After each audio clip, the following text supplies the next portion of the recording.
Ok, bueno, pues estábamos viendo difracción y hicimos aquí un experimento, vimos cómo se deduce la ley de Bragg, vimos qué cosa es la ley de Bragg y vimos con la ley de Bragg que en algunas ocasiones hay secciones que sí tienen, o ángulos, no en ocasiones en tiempo, sino en ángulos. Hay ángulos que son permitidos y que nos van a generar una difracción o una interferencia de onda constructiva. Esa es la ley de Bragg, la interferencia de onda constructiva. Todo lo que no esté dentro de esa interferencia de onda constructiva nos va a generar una interferencia de onda destructiva, dependiendo de qué tan alejado de ese ángulo esté. O sea, se va destruyendo poco a poco, al punto en el que puede llegar de que ya no se ve nada. Entonces, la onda se va anulando conforme se alejan de ese bostezo. Pero además hay algo que es inherente de las estructuras cristalinas. Esas estructuras cristalinas pueden tener alguna característica que evite que ciertos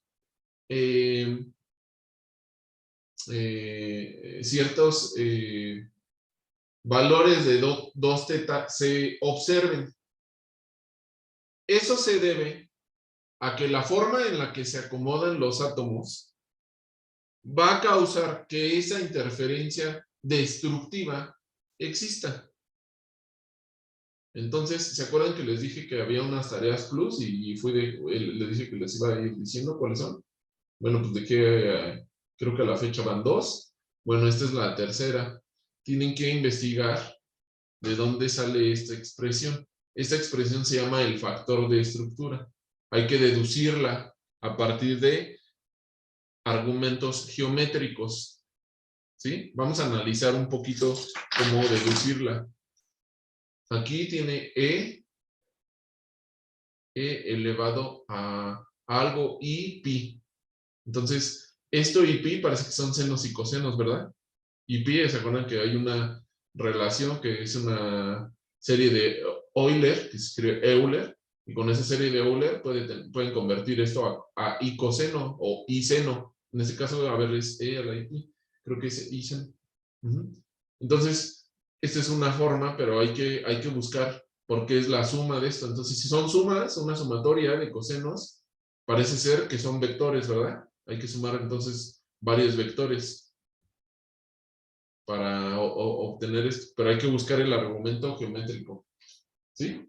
Entonces, eso lo agregan a la tarea plus si tienen deseo de obtener una calificación más alta.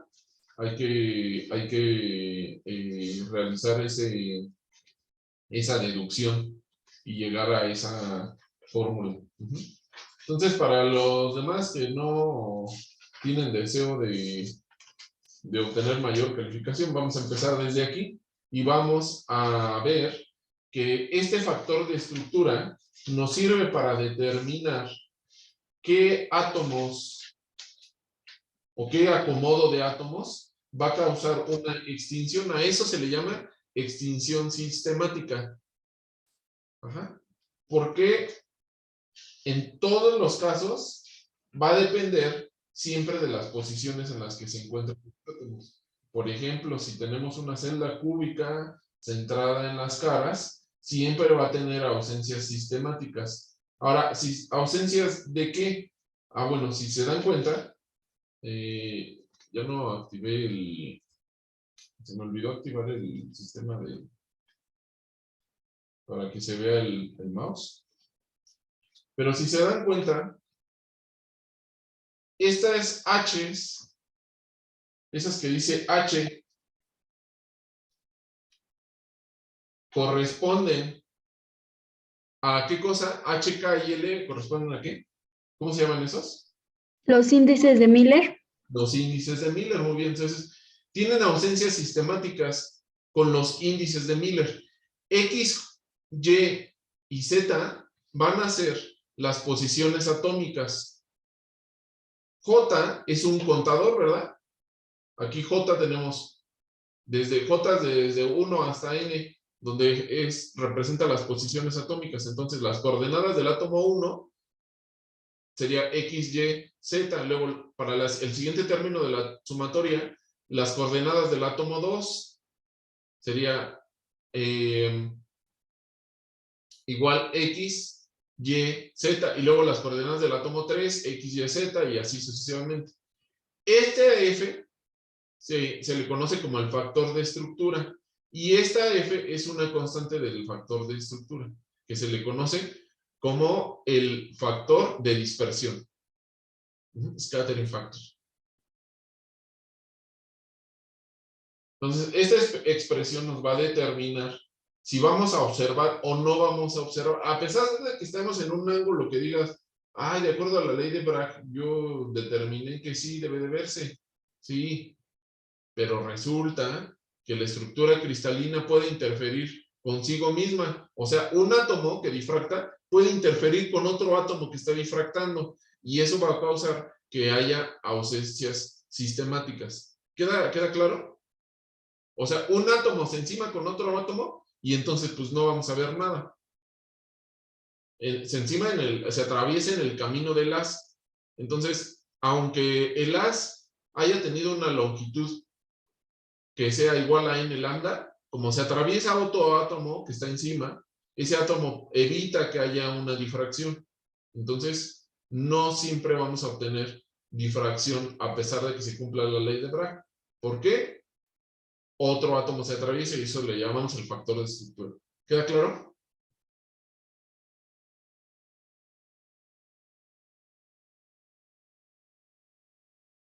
¿Hasta aquí vamos bien?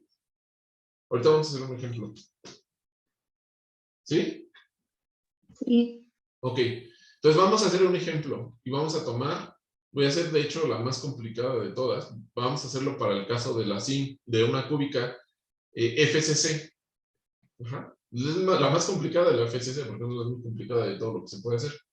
Entonces, FCC significa cúbica centrada en las caras. Quedamos que la FCC tiene posiciones atómicas que son el motivo, y esas posiciones las podemos reproducir con operaciones de simetría.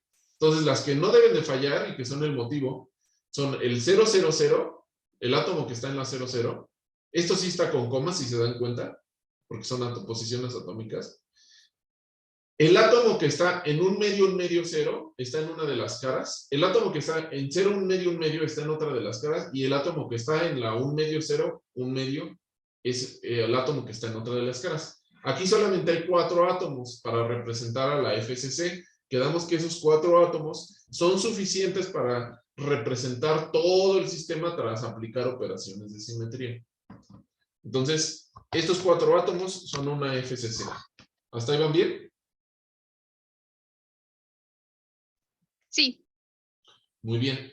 Ahora, entonces vamos a sustituir el factor de estructura HKL es igual a una constante F y tenemos 4 átomos. Entonces va a ser J desde igual a 1 hasta 4 porque nada más son 4 átomos. Y escribimos E igual a la 2pi H K J X más K Y J más L Z J. Quedamos H, K y L son los índices de Miller. ¿Sí? Y X, Y y Z son las posiciones atómicas. Entonces vamos a sustituir, vamos a acomodar esta sumatoria. A ver, voy a pausar tantito. Porque es que quería que se viera porque luego se pierde el mouse. Luego en los videos me doy cuenta que casi no se ve el mouse. Entonces, listo. Vamos a separar en 4 términos, ¿verdad? Esta sumatoria dice que tiene 4 términos, de la 1 a la 4. El primer término, 0, 0, 0. Vamos a sustituir. Si la posición aquí es 0, 0 y 0, entonces todo esto que está entre paréntesis suma 0. 0 por 2pi, 0. E a la 0, ¿cuánto es? 1. 1. 1. Aquí tenemos ya 1. Es el primer término. Segundo término, vamos a sustituir las posiciones atómicas. 1 medio, 0. Entonces aquí vamos a sustituir 1 medio, 0. Factorizamos el 1 medio, porque aquí queda 1 medio, 0, ya no va a haber z, nada más va a decir. A ver, vayan haciendo en su cuaderno, a ver. Voy a pausar. Ok. Entonces quedamos así. El primer término queda 0, ¿verdad? Porque cuando se sustituyen queda 0. Luego el segundo queda e a la i pi h más k. H más K, ajá, este es 0. Y este 2, al factorizar el 1 medio, pues ya se elimina, ¿verdad? El tercer término, perdón, queda E a la i pi K más L, porque la primera parte es 0. Y el último término, que es el cuarto, quedaría E a la i pi H más L. ¿Por qué? Porque no tiene el término K. ¿Hasta ahí llegaron bien? Sí. Sí. Sí, una pregunta. F en este caso, ¿por qué se queda afuera? Si en el modelo matemático, F está dentro de la sumatoria. Aquí. Sí. Aquí este está afuera, pero a ver, este está dentro, pero de todos modos, esto es una constante, ¿no? Lo pueden factorizar. Ah, ok. Vale, gracias. Ok. Entonces, esta F le quedamos que es una constante que depende en realidad de el tipo de átomo del que está conformado la celda, que ese es directamente proporcional a algo que se llama, bueno, ese scattering factor depende del tipo de radiación con el que se esté agregando. Hay por ejemplo, los electrones y los neutrones tienen diferente scattering factor. Entonces, por eso muchas veces se acuerdan que les dije que hay varios experimentos con neutrones, con rayos X o electrones, cambia esa F. Y entonces necesitamos hacer a veces experimentos con neutrones porque el factor de dispersión es diferente y, por ejemplo, con rayos X hay cosas que no se pueden ver. Como rayos X ven la densidad electrónica, por ejemplo, es imposible distinguir en rayos X átomos que tengan una densidad electrónica similar. Por ejemplo, hierro y cobalto están muy cerca. Y peor, si, por ejemplo, comparas manganeso 2 más con cobalto 4 más, que tienen la misma configuración electrónica, en rayos X no vas a ver ninguna diferencia, porque tienen la misma configuración electrónica y entonces en consecuencia tienen la misma densidad electrónica, similar radio iónico, todo, entonces no vas a ver diferencia. Pero si quieres ver el núcleo, entonces mejor le pegas con neutrones y vas a ver la diferencia clara entre cobalto y manganeso, por ejemplo. Entonces esa F depende de eso, de, de la radiación o de la partícula que estés arrojando. Son fotones, o neutrones, o electrones, sí, electrones, fonones, no, fotones, electrones o neutrones. Ajá. Es raro hacer experimentos con rayos gamma. Es algo muy exclusivo ya para investigación. No hay mucha información, al menos no conozco a nadie que lo haga directamente. Bueno, entonces ya, esa es F. Entonces aquí queda ese término. Pero hay una relación que se llama la identidad de Euler. Ajá. Y esa identidad de Euler dice que E a la i pi más 1 es igual a 0. Ajá. Entonces, podemos aplicar esa identidad. Entonces, si despejamos de aquí, E a la i pi es igual a menos 1, o también podemos decir que 1 es igual a la E a la menos i pi, ¿verdad? Entonces vamos a despejar de aquí lo que tenemos que se parece. Entonces vamos a poner, en vez de E a la pi, menos 1. Entonces vamos a poner E a la pi menos 1 y menos 1. ¿Sí? ¿Hasta ahí están de acuerdo? Sí. Sí. Ok. Entonces, vamos a ver, dice el factor de estructura, el factor de dispersión 1 más menos 1 elevado a la HK más menos 1 elevado a la KL más menos 1 elevado a la HL. A ver, entonces vamos a ver qué pasa. Si tenemos H más K que sea un número impar, H más K sea un impar,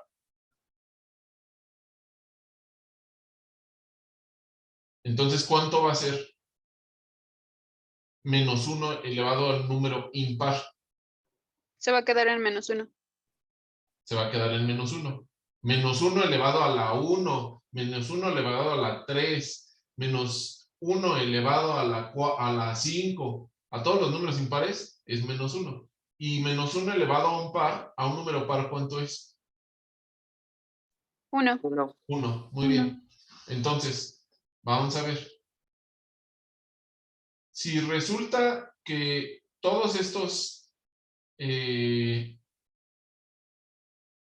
por ejemplo, que H y K sea impar, o sea, esto va, aquí esta parte va a ser 0, y que todo sea impar, entonces hay posibilidades de que esto se elimine. Entonces, vamos a ver la regla que encontramos de aquí. Si H más K más L es un número par, este es un impar, perdón, esta es una forma de decir impar, o sea, 2n más 1, porque si algo lo multiplicas por 2, eso se convierte en par, más 1 siempre va a ser impar. Ajá. Entonces, si tiene paridad mixta, H más K más L, esto va a dar 0. Y si tiene todos pares o todos nones, o sea que todos los números sean pares o nones, entonces esto nos va a dar 4F. A ver, vamos a poner, díganme ustedes el número que... 3 pares de... Más bien, 3 números HKL. ¿Con cuál quieren empezar? El que ustedes quieran. 153. Bueno, 153. Entonces vámonos a salir tantito de aquí. Ya vamos a escribir.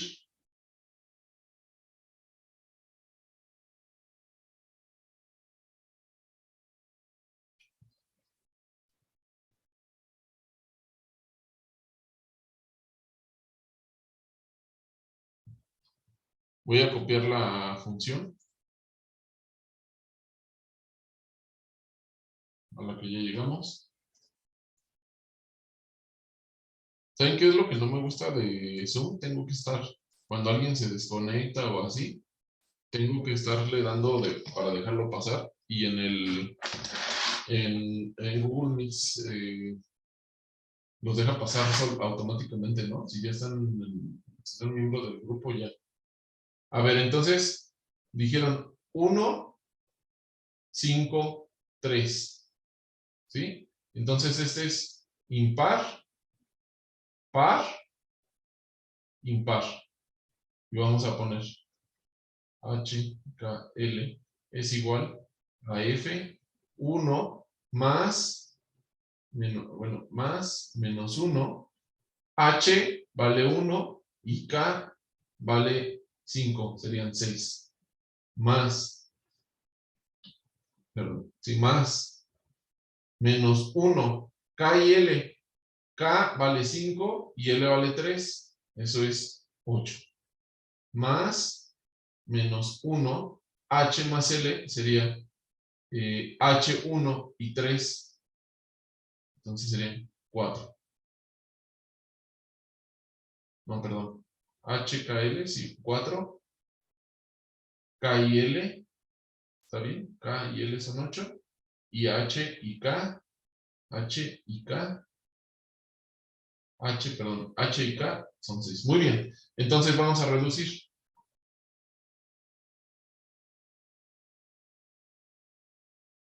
Esto es 1. ¿Esto cuánto es? ¿Todos dan 1? Sí, todos dan 1 porque son pares. Todos dan 1. Entonces sería 4, ¿verdad? Entonces, eso quiere decir que si todos son impares, hasta el momento acabamos de detectar que si todos son impares, esto sí tiene un valor. Bueno, sería nada más 4F. Si todos son pares, ahí vamos a ver. Si todos son pares, parece ser que puede ser la regla. Son pares. El factor de... Bien pares, ¿no? ¿Cómo? Así, impares.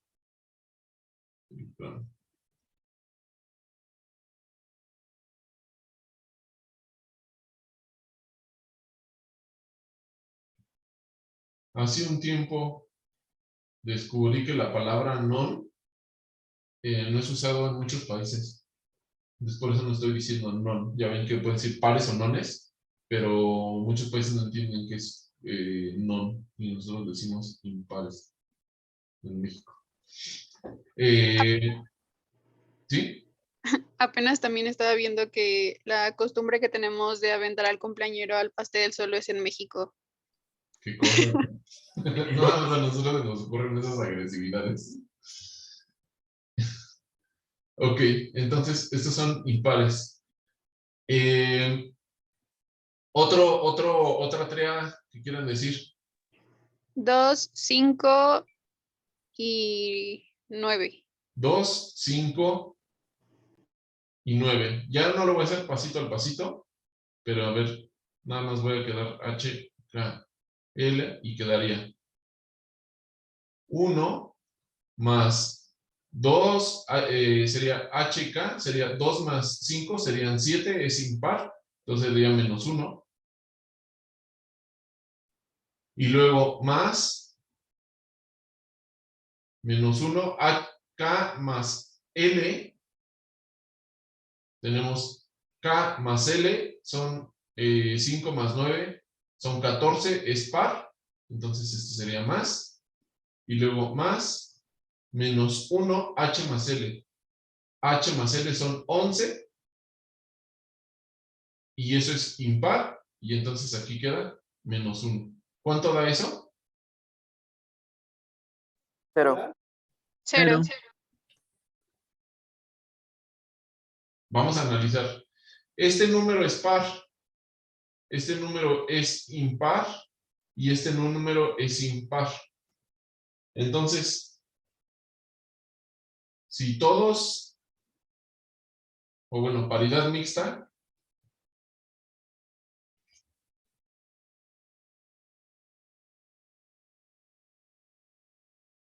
indica que F es igual a 0.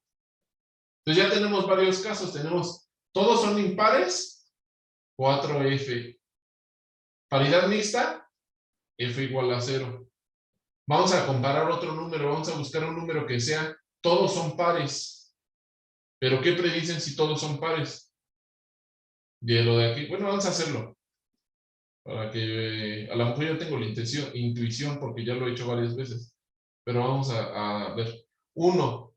Vamos a ver qué les parece, o díganme un número que piensen ahorita, así que todos sean pares. Tres números que sean pares. Una triada.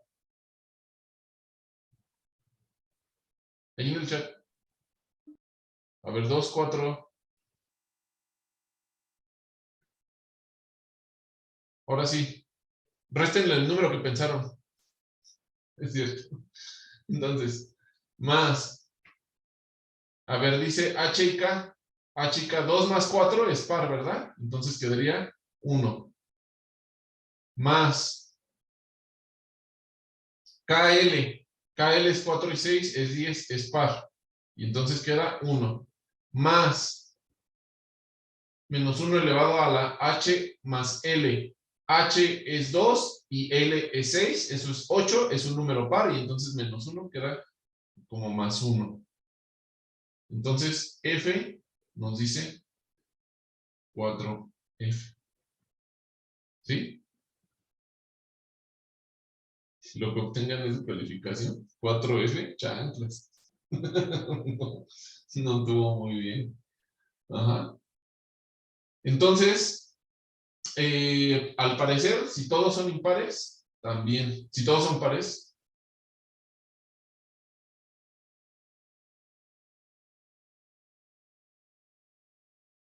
resulta que también tiene un valor. Ahora, no todas las reglas de extinción son que que sean pares. También puede ser que nada más H y K es par y que L sea impar, o que K más L sea impar, o que la suma sea par, la suma de todos sea par, o que la suma sea impar, o así puede haber diferentes reglas. El 0 es un número par. Entonces, menos 1 a la 0 es 1, ¿verdad? Entonces, también puede ser de que tengan índices de Miller negativos. Entonces hay que probar. Pueden haber muchas combinaciones, como les digo, que H más KL sea impar, que H más K más L sea impar, que H más K sea par, pero K más L sea impar o así. Entonces hay que identificar cuáles son las reglas. En este caso, como es una cúbica FCC, no hay tantas complicaciones. Las más complicadas son, por ejemplo, las que tienen átomos nada más en las tapas, o algunas otras hexagonales o así, ¿no? Bueno, entonces ya encontramos la regla de extinción. Es que si todos son impares, los vamos a ver, o si todos son pares y todos los índices de Miller. Pero si tiene paridad mixta, no vamos a ver ese índice de Miller. Ese índice de Miller no va a difractar. En el patrón de rayos X no lo vamos a ver. ¿Sí? Entonces vamos a regresar. Entonces ya aquí escribimos que si H más K más L suman, todos sumados, sean 2N, eso quiere decir que todos son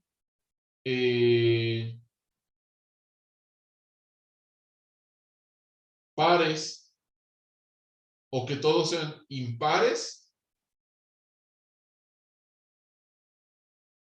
o más bien, bueno, sí, que la suma de, sí, que todos sean pares o que todos sean impares, eso nos va a dar un número entero. Ajá. Si tienen paridad mixta, entonces eso nos va a dar un número impar, y eso significa que el factor de estructura se va a anular.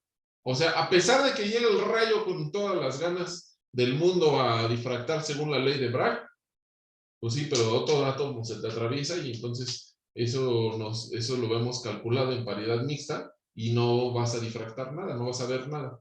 A pesar de que ese índice de Miller sí exista. O sea, existe el índice de Miller, pero no vamos a ver la difracción. ¿Sí? Queda de tarea hacer lo mismo para la celda BCC.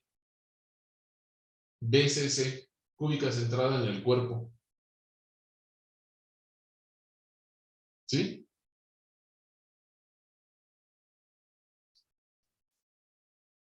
Ahora, ¿qué sigue? Yo tengo ¿Dudas? una duda. Sí. Nada más, ¿cómo del segundo renglón que tiene 2pi pasamos al tercero que solo tiene pi? ¿De aquí? Acá. Ajá. Sí. Vamos a sustituir nuevamente. Fíjate. El primer término, e a la 0, 0, 0, pues eso da 0 todo y es e a la 0. Y e a la 0 es 1. ¿Hasta ahí vamos bien? Sí. Muy bien. El segundo término, sustituyes un medio entre un medio y 0. Entonces vamos a sustituir. A ver, vamos a hacerlo.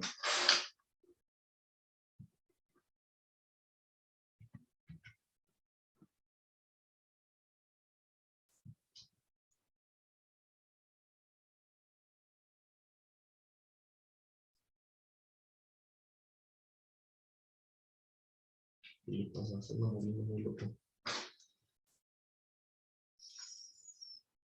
Las posiciones son 0, 0, 0,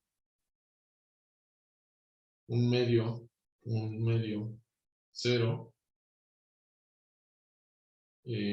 un medio. A ver, quiero ponerlas como estaban ahí ordenadas. Creo que estaba así, ¿no? 0, un medio y 0, un medio, un medio. Son las posiciones para la FCC. Entonces,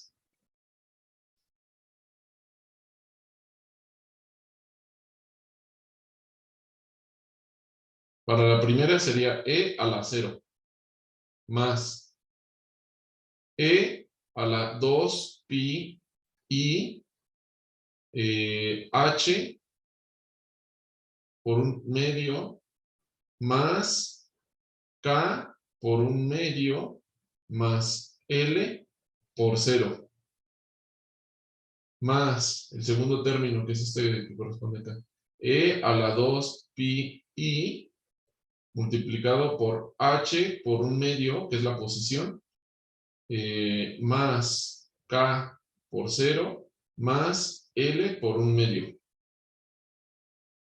más E a la 2 pi i h por 0, que es este 0, más k por un medio, que es este un medio, más L por un medio, ¿sí? Luego, F, H, K, L es igual a E, a las E a la 0, 1, de una vez lo voy a poner, más, de aquí puedes factorizar 2, el 2, ¿verdad? De esto que está en paréntesis, Sí, ¿sí? Entonces queda E a la pi i multiplicado nada más por H más K, ya eso vale 0. Luego más E, aquí también pueden factorizar 2 de este paréntesis. Entonces queda pi i H más L, ¿sí? Multiplicas 2, factorizas un medio o multiplicas por 2, todo como quieras verlo. Multiplicas 2 por esta parte, 2 entre 2 da 1 y 2 entre 2 da 1. Y E, y lo mismo para acá, y K más L. ¿Sí?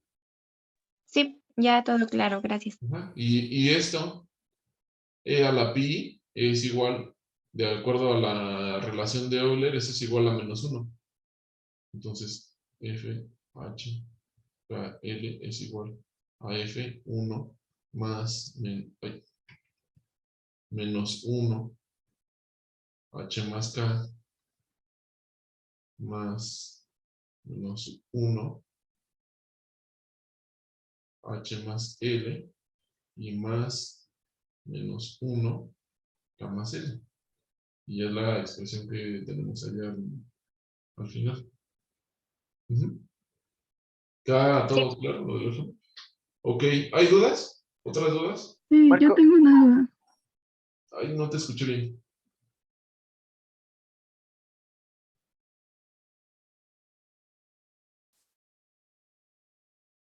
Otra vez. Bueno, mi duda es la misma que puso Marco en el chat. Ok, vamos a ver. A lo mejor aquí lo escribí mal. Más bien no es que H más K más L de 2N. Más bien la regla es... Bueno,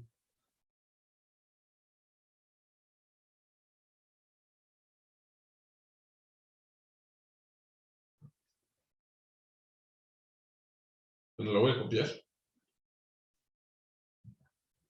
Aquí no, más bien no sería H más K más L, sería. Porque lo que nos interesa es H más K, ¿verdad? Y K más L y H más L. Entonces,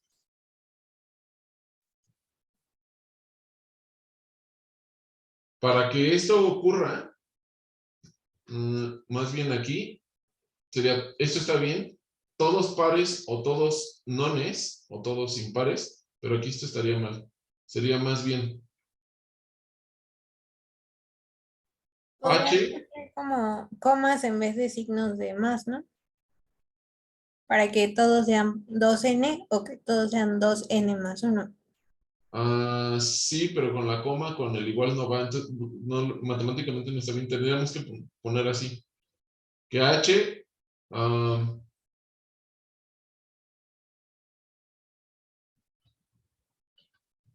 h más k igual a 2n k más l es igual a 2n o h más l tiene que ser igual a 2n. Y para que esto se cumpla, estos dos tienen que ser pares o impares. Ajá, por eso no puede haber paridad mixta. O sea, si aquí tienes 2 y 3, entonces ya no se cumple 2n. Tiene que ser que estos dos sean pares o que estos dos sean impares. Ajá. Sería más bien así. Este no sería correcto. Y esta sí, porque con cualquiera de que sea impar aquí, entonces, si todos son pares, no hay problema, pero cualquiera que sea impar, entonces sería 2n más 1 es paridad mixta. ¿Sí? La de abajo está bien, pero la de arriba, más bien esta parte matemática no está bien descrita. Eso tengo que corregirlo. Pero sí es correcto que todos son pares o que todos sean nones.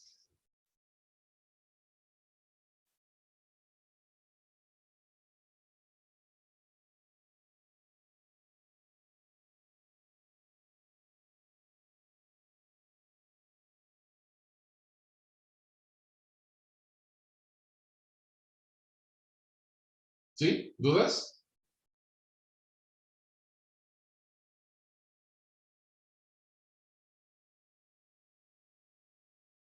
¿Sí? Ahora sí, ¿no? ¿Algo más?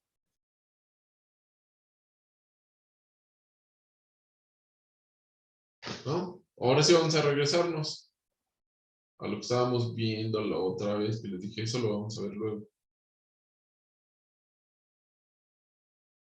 Bueno, pues ya que sabemos que la paridad nos va a indicar cosas acerca del tipo de celda que estamos estudiando, porque puede ser que haya índices que no aparezcan.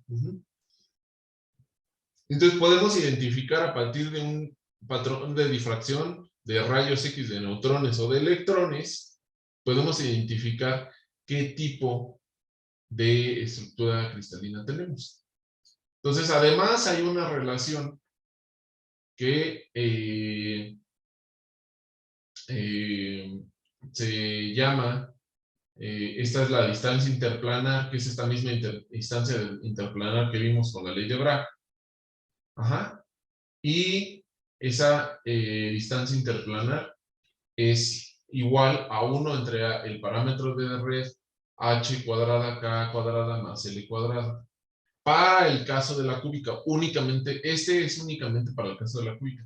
Para otros sistemas cristalinos, tenemos otras relaciones. Ajá. Entonces, ¿qué pasa? Cada uno de estos picos depende de un índice de Miller, pero sabemos que hay índices de Miller que no vamos a ver. Entonces podemos asociar estos índices de Miller a estos picos. ¿Cómo? Vamos a ver con esta relación, ¿verdad? Si ustedes sustituyen esta relación que indica el parámetro de red y la distancia interplanar junto con h, k y l, si ustedes sustituyen aquí, van a saber a qué distancia 2θ o a qué ángulo 2θ va a estar cada uno de los HKL. ¿Sí? Nuevamente, esta relación nos indica qué valores de HKL están a qué distancia. ¿Sí? Si ustedes sustituyen aquí, este valor de HKL acá, en la ley de Bragg, van a saber el valor de 2θ al que aparece cada uno de los HKL. Obviamente hay que fijar el parámetro de red. ¿Queda ahí claro hasta ahí?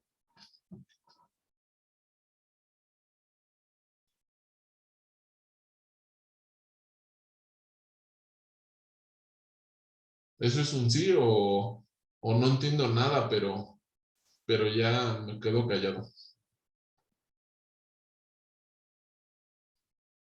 ¿Podrías repetirlo, Marco, por favor? Por favor. A ver, esta es la ley de Bragg que determinamos la vez pasada. Nos aventamos ahí un rato y vimos que si la onda tiene esta relación donde n lambda es igual a 2 veces de la distancia interplanar seno de teta, eso va a ser constructivo. Eso lo vimos ahí como a detalle la clase pasada. ¿Sí? ¿Hasta ahí van bien? Sí. Muy bien. Luego, esta segunda expresión que está acá dice que 1 entre la distancia interplanar va a ser igual a 1 entre el parámetro de red multiplicado por h cuadrada más k cuadrada más l cuadrada. Esto solamente para el caso cúbico. Tiene algo de relación con algo de geometría, pero no vamos a deducirlo. 1 entre d cuadrada. Bueno, vamos a hacer eso. Esta sería la tercera y última tarea plus. Son 3 tareas plus. A ver, no pensaba dejar más plus. Creo que no. Entonces, esta será la tercera. Determinar de dónde sale esta relación. 1 entre d cuadrado más 1 entre a cuadrado, h cuadrada más k cuadrada más l cuadrado. Es la relación de la distancia interplanar y los índices de Miller para el caso cúbico únicamente. Entonces, si ustedes tienen interés, pueden hacer esto de la tarea plus. Ok, entonces ya tenemos esta expresión. ¿Sí? Entonces, si ustedes sustituyen esta distancia aquí y despejan todo, pueden saber a qué va. Un valor de HKL va a provocar cierto valor de teta. Entonces, eso lo van a ver en este experimento. ¿Sí? Estos picos, cada uno de los picos corresponde a cada uno de los valores de HKL. ¿Hasta ahí van bien? Marco, ahí me surge duda. ¿Sería valor de teta o de 2 teta? Bueno, pues 2 tetas si tú lo despejas, ¿no? El equipo siempre te va a dar 2 teta por una razón técnica, pero tú lo divides entre 2 y eso te va a dar el valor de teta. Y si ponemos la distancia, entonces tendríamos que multiplicar por 2 teta. ¿La Para distancia darle- interplanar? Ajá, Sí, correcto. ok, gracias. Muy bien. Bueno, pues hay un procedimiento muy adecuado para encontrar los índices de Miller y para determinar, de acuerdo a los índices de Miller que sí ves, si es una cúbica FCC, una cúbica BCC, una cúbica simple y etc. Bueno, el día de hoy, bueno, hice un tutorial y hice un video así como que explicado con con un ejercicio, y entonces les voy a dar el link de ese tutorial. Faltan media hora de clase, y entonces van a seguir ese tutorial, ¿sí? Ese tutorial les va a servir para el examen y para la serie, que, bueno, ahorita hablamos de eso, ¿sí? Entonces lo ven y ya ven cómo irle haciendo. Me pueden ir preguntando si necesitan. Los que lo hicieron conmigo en laboratorio, pues ya no tendrán problema porque ya lo hicimos. Y ya revisé sus reportes y todo, entonces estuvo bien. Y entonces, hasta ahí sería. Bueno, vamos a hablar del examen.